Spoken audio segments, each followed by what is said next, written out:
দিনের মধ্যেই নির্বাচনের তফসিল ঘোষণা করা উচিত। 2 নম্বর, দ্রব্যমূল্যের কষাঘাতে মানুষ এখন আগের থেকে আরো বেশি কষ্ট পাচ্ছে। প্রথমত কষ্ট পাচ্ছে, এই সরকারের কাছে প্রত্যাশা ছিল দ্রব্যমূল্যের দাম কমাবে, সেটাই সরকার ব্যর্থ হয়েছে। দ্বিতীয়ত, এই সরকার দ্রব্যমূল্য কমানোর পরিবর্তে নিত্য প্রয়োজনীয় দামগুলো আরো বেশি বৃদ্ধি পেয়েছে। আর রমজান মাসের আগে কিন্তু আওয়ামী লীগের নেতারা বলতো রমজান মাসে দাম বৃদ্ধি পাবে না,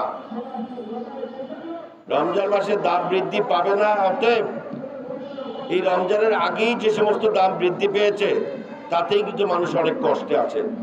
অতএব অনতিবিলম্বে আওয়ামী লীগের সিন্ডিকেটগুলোকে চিহ্নিত করে তাদেরকে গ্রেপ্তার করে মানুষের রমজানের আগেই যাতে দ্রব্যমূল্য মানুষের নিয়ন্ত্রণের মধ্যে থাকে সেই ব্যবস্থা করার দাবি জানাচ্ছি। আপনাদের সকলকে ধন্যবাদ। আসসালামু আলাইকুম।